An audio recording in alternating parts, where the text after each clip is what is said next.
Okay, everybody, I'm back here with part 2 on my opinions. I had to go change the batteries in my camera too, so anyway though, getting back to what I was saying, when Sally says goodbye in the way she does it according to the summary, to me, we've seen that kind of a goodbye before. I remember watching the X-Men animated cartoon back in the 90s, and Jean Grey, when she says goodbye to Scott, to Cyclops, at the end of the Phoenix Saga, the final part, the fifth part of it, it's like, seriously, I mean, you would think at first, seriously, she was gone. Because if you never knew about the comic, you would think, oh, Jean Grey's dead.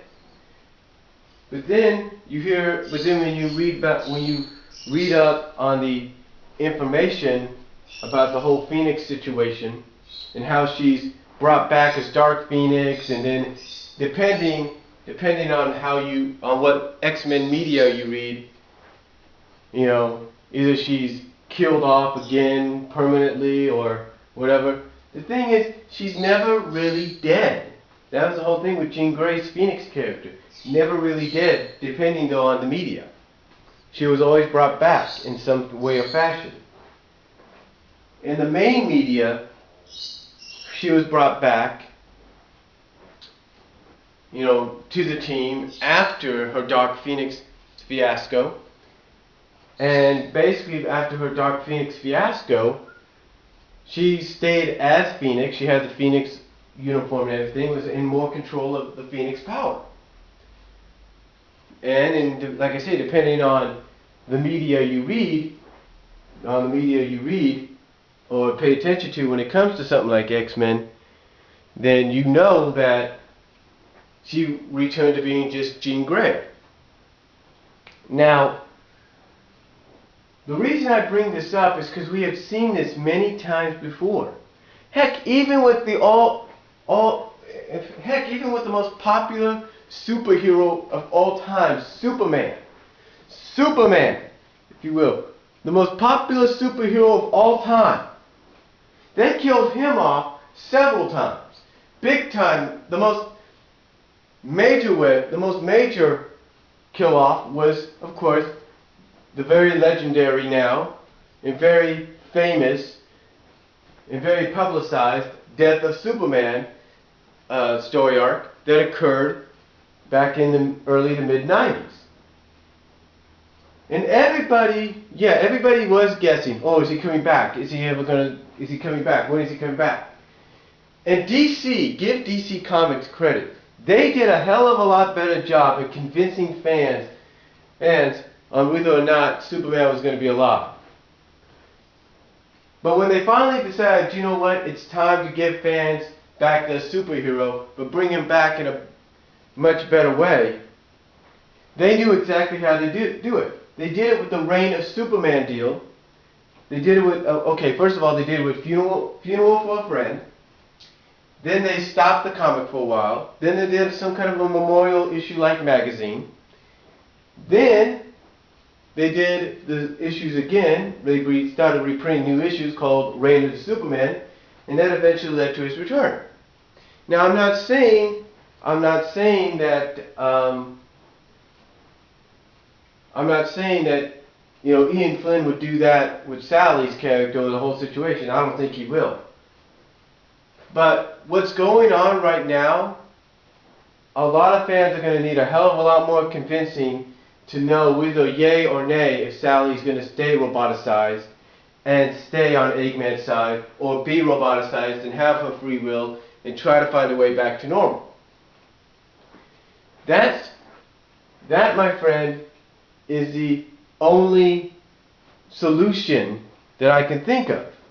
Because again, like I said, a lot of fans are not happy about this. Some fans are. And some fans don't give a shit. I mean, Red Menace obviously doesn't give a shit. Miko doesn't give a shit. Heck, I'm impartial either way. I don't care what happens. Because I've already made up my mind of what I'm going to do. I'm not going to open the issues. I'm not going to open them when they come in the mail. I'm just going to place them into my comic, place them in the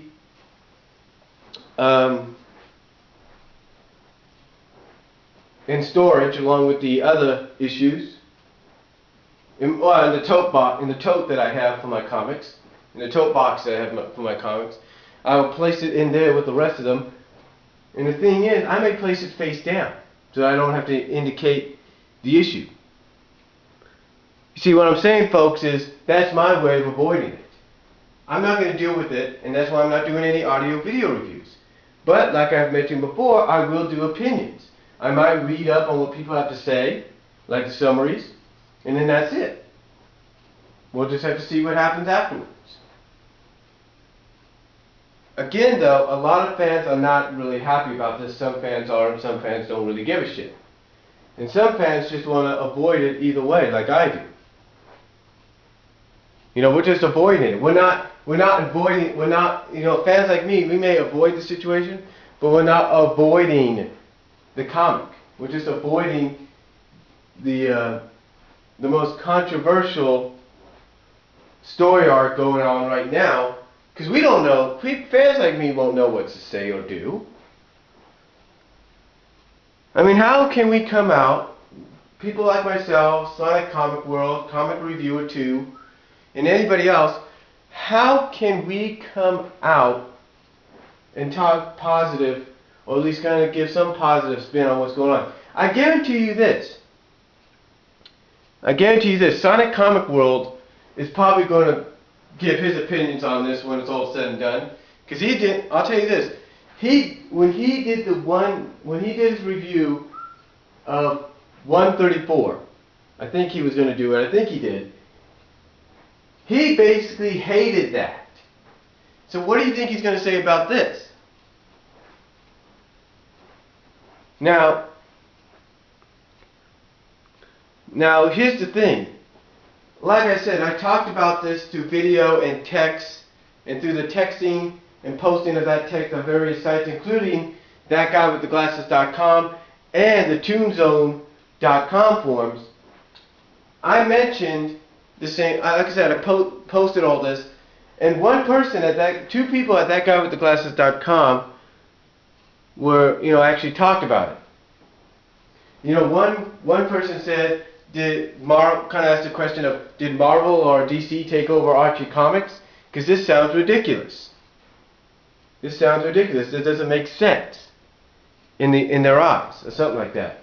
And then one person basically said in their reply, is if Archie Comics and probably even Ian Flynn think the bitterness towards them is over, then they're wrong. Because if they don't restore Sally back to normal, and not just her mind, it ain't going to be over.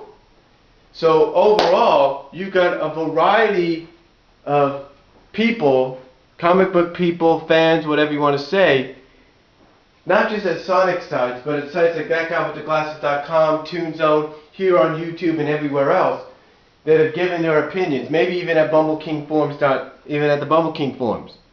So all I can say is we'll just have to wait out and see what happens. I'm not going to read the issues, so I'm not going to do any audio reviews on them.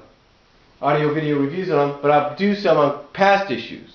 And I think I know one I could start out with. So that's all I'm going to say for this two-parter on my opinions, for my monthly opinions on the Sonic the Hedgehog franchise and comic book.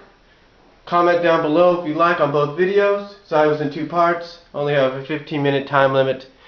So comment down below, and I will talk to you all later. Have a good Halloween.